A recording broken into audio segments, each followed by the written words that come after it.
Hey, good morning, New Minds family. Sorry, having trouble getting online there. Okay. New Mind Nation, YouTube, Facebook. Great to be here today. So, yeah, my name is Justin, part of New Minds Enrichment, and I'm here with the morning announcements and also an inspiration message for you.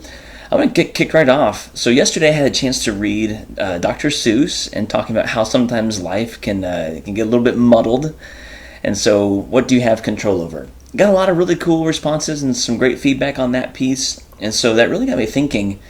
I know that a lot of the struggle that people are experiencing, from what I've heard from my friends and what I've seen on social media, revolves around the teaching aspect.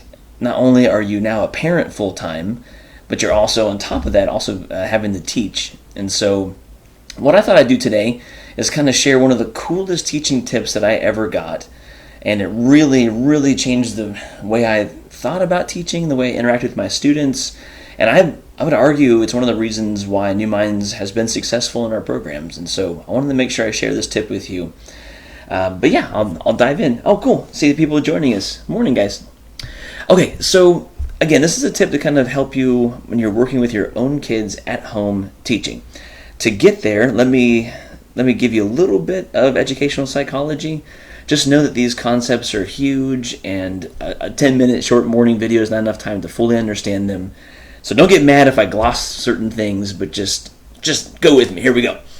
Okay, so the first thing I want you to know about is behaviorism. And that, oh, no, don't hang up.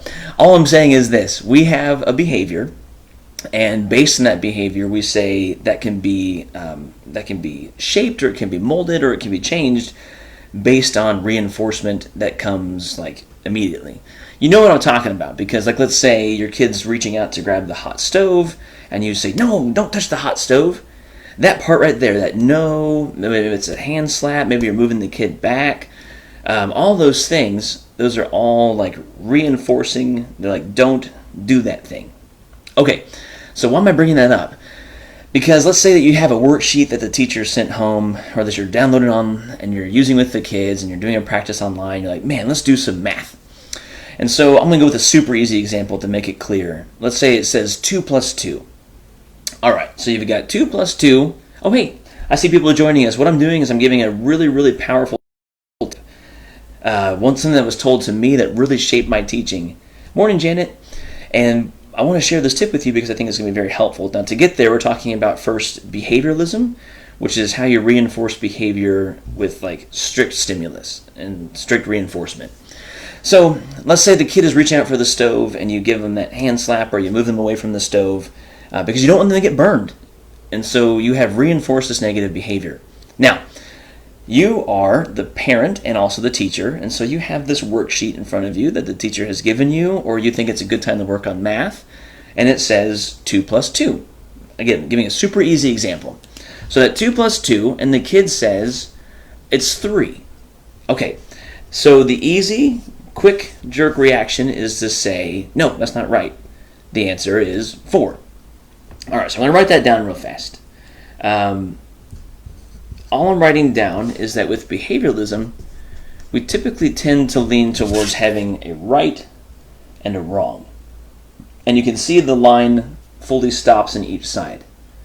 Okay. Now, a lot of times when we teach, this is what we do. So I'll give even more complicated examples. The kids are writing, you say, well, why do you think that is? And they say, well, I believe that the main point of the book is that he's trying to find, his way home. No. Think deeper. What I've done is I've given a right or a wrong response. I've essentially given kind of a hand slap, if you will. So, yes, you could say to your kid, wrong, it is not 2 plus 2 equals 3. It is 2 plus 2 equals 4. 2 plus 2 equals 4. And then the next time they do and they go 2 plus 2 equals 4, you say, great job, and you give them a cookie, right? You have reinforced that behavior.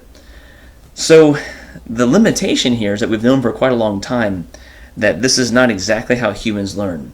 So we know it's how we shape behavior by having this particular reinforcement, or this negative reinforcement, but it's not exactly the way that we begin to learn and construct knowledge. So now you're at home, you are the parent and the teacher, and so you're stuck with this part, and maybe you keep leaning towards these two things. So here's the big tip that I got, and it really comes from this, is that kids, well, actually everyone and adults, but especially kids, are able to construct their own learning.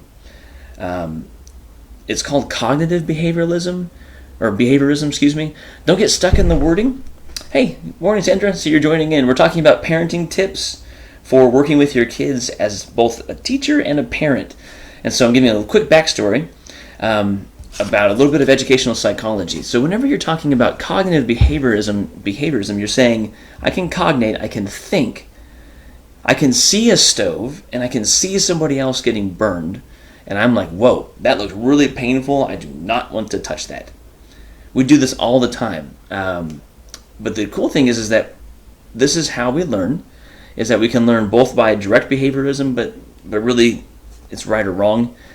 This whole cognitive part is us thinking about it. So bringing this back to the point, a lot of parents said, okay, thank you for the whole part about life pouring on me. What can I have control over? And then give me some help working with my kids. So here's the difference. You have the worksheet and it says 2 plus 2, okay? If you believe that kids can construct their own knowledge, I'm going to encourage you to change your way of thinking and think about quality. The quality of response. So instead of thinking there is a clear right or wrong, think about the level of the response or the level of the knowledge. And if you notice, I'm getting away from the words right or wrong and moving into just high and low. Let me kind of tease that same example out. So 2 plus 2 equals 3. Tell me more about how you got that. Okay. And so I'm just going to pretend here, but tell me more about how you got that. Well, I think if I have 2, well, I've already got these 2, so then if I add this other one, then I...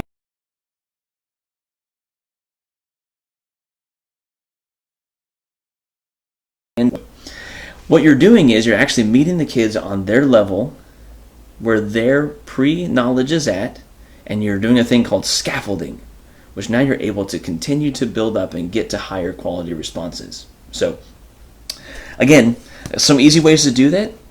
This works both not only as being a teacher, but also being a parent. So imagine the kid responds back like, I'm bored. You shouldn't be bored right now. You have so many things that you could do. You have an iPad, right? Right and wrong. They're not getting their own behavior. I'm bored right now. Tell me why you're feeling that way.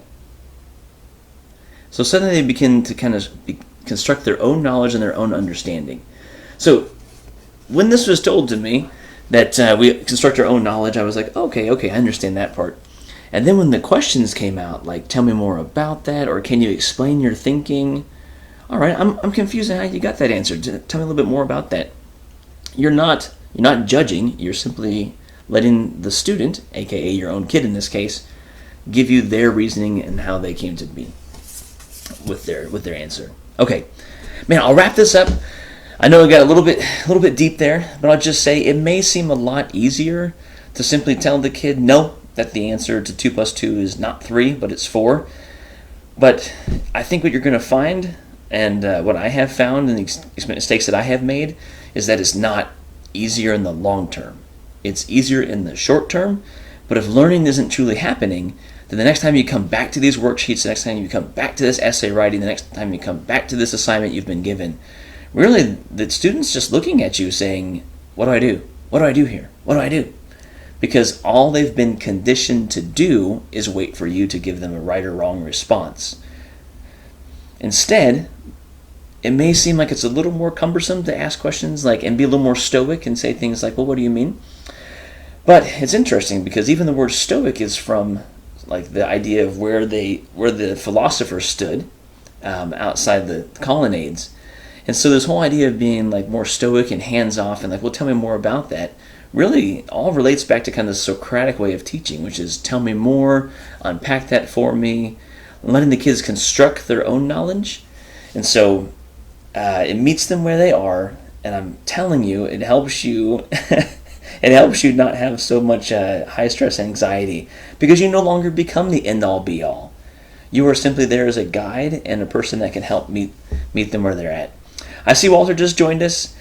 So again, if you have a chance to watch this video later, this talked a little bit about working with your own kids at home and being the teacher, and just a simple, amazing technique that you can use that helps reduce the stress. Man, as far as announcements, I do want to say just very quickly, super excited that about the lineup, of course, but super excited because we had last night, for the first time, I'm trying to think of the time zones here, STEAM in Arabic. We have a Lebanon branch, and we work a lot with students in the Lebanon area, in the Beirut area, and actually all over the whole country. And part of our team there had a chance to record STEAM lessons in Arabic. So, man, a great opportunity for me to jump in there, because a few things, like maybe you are familiar and you can speak Arabic, or maybe you don't. What a great way to be immersed inside the language. So just a great opportunity, an amazing resource, not only here at the U.S., but also across the whole globe. So a huge thank you for that. And of course, coming up today, we have the regularly scheduled program in progress. 10 o'clock, we have Kristen coming in with the Parent Power Hour, and those have been so amazing and such great responses.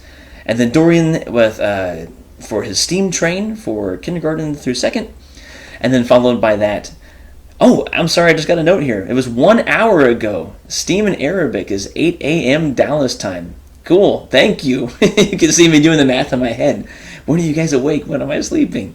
So yeah, we have STEAM in Arabic, a great immersive experience there. Okay, back to the schedule. Dorian is the K2 STEAM train at 11. And then we follow it up with STEM in Espanol, another great immersive experience, not only for those who speak Spanish, but also for those who are learning. And then after that, we have the Dungeon Verse, and then Mr. Walters Around the World. And he's back today. I see Walters online. Great to have you back, buddy.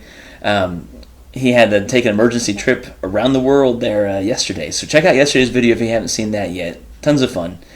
And then, where am I at? 3 o'clock hour? Oh, from the New Minds Vault. So today is Ben, and he's pulling out old lessons and sharing PDF resources that you can take and use at home. We've covered everything from, yesterday was wave properties and the Doppler effect. We've had wordplay, so many things. You can check all those videos out at newminds.tv. And then, I think I'm off on my schedule. And then, I know we wrapped the day up there. I'm so sorry. 3 o'clock is Dorian. He comes back with a STEAM train for 3rd through 5th grade. And then it's from the New Minds Vault with Ben today. And then Ben, our CEO, closes us out at the 5 o'clock hour. Okay. Once again, hope you get a chance to watch this video and think about those questions that you ask your own kid. I hope it helps you as you are parenting and being a teacher to really allow the kids to construct their own knowledge and take that stress and pressure off of your shoulders so that you can have control over life. All right. Man, thanks again for an amazing day, and as you can tell, this is what we love to do. We're inspired by it. It's real. This is learning for all. If you head over to newminds.tv, again, newminds.tv, all these videos are there online free, so if you don't have a Facebook account, you want to share these videos, they're all YouTube videos, you can put them into your Google Classroom.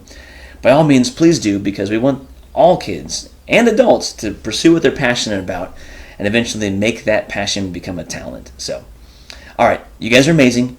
I'll see you guys tomorrow. Bye.